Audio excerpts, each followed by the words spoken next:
This video is not going to be about Wizz Air Wikipedia's fact or what you may like or dislike about that airline. I used to work as cabin crew for Qatar Airways and Air Astana, and I have also attended many assessment days for other airlines like Emirates and Etihad. So I know for sure what you need to pay attention to if you are considering of becoming a flight attendant. Choosing the right airline to build a career is a super important step. So in this video I decided to share with you what airlines hide unless you are not shortlisted to join them. Specifically, we will be discussing the benefits and disadvantages of being a cabin crew member at Wizz Air, how much they pay, how many hours you will work, and etc. I personally attended their recruitment event in this June and I successfully passed it. So my name is Zara, and on this channel I provide instructions to help you pursue your dream job. Subscribe and let's get started. As positive thinking is trending nowadays, let's focus first on the advantages of joining Wizz Air. And the first one is a basic but very important fact. The Wizz Air is a fast-growing young airline. That means they will expand their fleet, open new destinations and take care about their staff. Currently, according to the Simply Flying website, they have 155 aircraft in their European fleet and 80 aircraft in their Abu Dhabi fleet. However, by the end of 2023, they will have over 200 aircraft in total. But that's not all. By the end of 2030, they plan to have 500 aircraft in their fleet. And the most exciting part about it is that more than half of these 500 will be brand new Airbus aircraft. As a cabin crew, any ticket for Wizz Air flights will cost you only 50 euros. Well, during one of my layovers in Paris, I took a taxi from the hotel to the Eiffel Tower for 50 euros. So I consider this staff air ticket at this price is a very good deal. Wizz Air used to have a staff discount policy like other airlines, but recently they changed it to a fixed amount of 50 euros. Additionally, you can add up to 5 family members or friends, and they will have 25% discount to fly with Wizz Air. And once a year, if you are traveling together, you can purchase tickets for them at the same price of 50 euros per ticket. Another positive thing about Wizz Air is that within 18 months you can become a cabin manager and be the most senior cabin crew on board. Of course, you will have more responsibilities, however, your salary will increase as well. And after 18 months, you can transfer to other departments and become safety trainer, service trainer, recruiter, operational manager, and so on, depending on your education. This is a really cool opportunity, especially for those who have a family and want to work in the aviation industry, enjoy staff tickets, sleep at home, and not engage with customers. I think it sounds very promising. In other airlines, you have to work around 2 years in economy class before being promoted to the business class. So it's important to be clear about your goals and make decisions accordingly.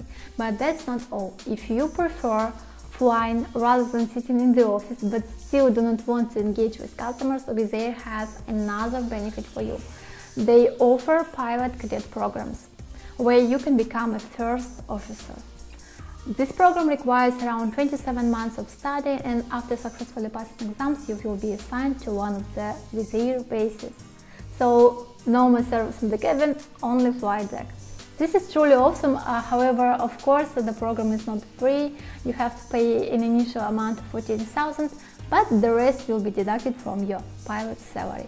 And remember, as Wizz Air will expand their fleet with brand new Airbus aircraft, you can be sure you will be driving a nice car.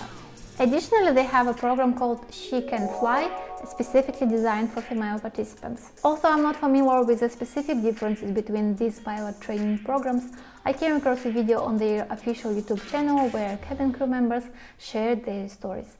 They mentioned that Wizz Air is the only airline offering flight attendants the opportunity to become pilots.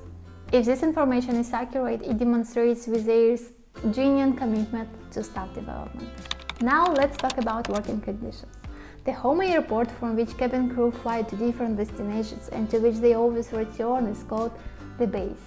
For example, Qatar Airways is based in Doha, Emirates is based in Dubai, and Etihad is based in Abu Dhabi. However, Wizz Air has multiple bases, and in some cases, as cabin crew, you can switch them after a while. I believe this option is more convenient for European passport holders, but Wizz Air still hire foreigners, and I know they do it for Abu Dhabi base, but I'm not sure about the other bases. And as soon as I will receive the response from Wizz Air about available bases for me, I will update you on my Instagram. And for those who want to fly in the Middle East, starting with low-cost airlines like Wizz Air, it can make it easier for you to get the job in the airlines like Emirates and Qatar Airways. As a cabin crew, you can select 3 days off per month. It is very convenient if you have wedding or any other important events to attend. You can plan your life at least for 3 days per month. And here's the last benefit for today. As many of you mentioned during the interview that you are genuine team players, it's important to know that in Wizz Air you will have a nice team to work with, because in small bases, cabin crew members usually know each other. However, it also means that you have to be conscious about your behavior and try to build a good relationship with your colleagues, because in big airlines like Qatar Airways, some cabin crew can show the bad attitude towards their colleague because they know they probably won't meet the same crew again, maybe in 6 months, maybe in a year, or never, so they don't really care about their reputation. But in small bases, it means a lot. Alright, I have covered most of the advantages of joining Wizz Air. Now let's discuss the spiciest part, the disadvantages. First and foremost, let's talk about the salary. I understand that the salary is a relative concept, as what may be high for me could be low for you, and vice versa. Additionally, the size of the salary depends on the base you are assigned to. Therefore, I will provide you with salary information for the Georgian base in Kutaisi. The basic salary is 13,816 lari per year, which translates to 1,151 lari per month. On top of your monthly salary, you will receive bonuses for each sector you operate. For instance, flying from Kutaisi to Madrid is considered as one sector, and returning from Madrid to Kutaisi is another sector. The payment for each sector varies, ranging from approximately 37 to 56 Georgian lari, depending on the flight duration. Since Wizz Air is a low-cost airline, all food and drinks on board are chargeable, so you can also earn bonuses from your sales. In terms of flying time, your daily duty time can be up to 13 hours, with a monthly flying time of 100 hours and a yearly total of 900 hours. Overtime and night flights will be paid additionally, therefore you can calculate the total amount yourself and determine if it is sufficient for your needs. And to make the calculation easier for those who is not from Georgia, I want to provide the link to a website where you can check the prices for apartment rent in Kutaisi. As you can see, it is $500 per month on average. Okay, let's assume that you can manage to settle your life in Kutaisi and decided to join the airline as cabin crew member. You are applying for the recruitment day, which is held in another city. You spend money on transportation and accommodation to attend it, then you successfully pass all the stages of the assessment day, and then in the end of the day, the recruitment team will tell you this. I want to emphasize that this is a purely subjective opinion. Whether it is disadvantage or advantage, you should know it before you actually go through all the actions I described previously. You probably will not have layovers because you will mainly operate turnaround flights, which consist of 2 or 4 sectors per day. Just imagine 4 boardings and 4 disembarkations in a single day. This can be quite challenging. So when you fly as a passenger on short Wizz Air flights and you notice tired cabin crew, keep in mind that maybe they operate in multiple sectors in a day. I understand that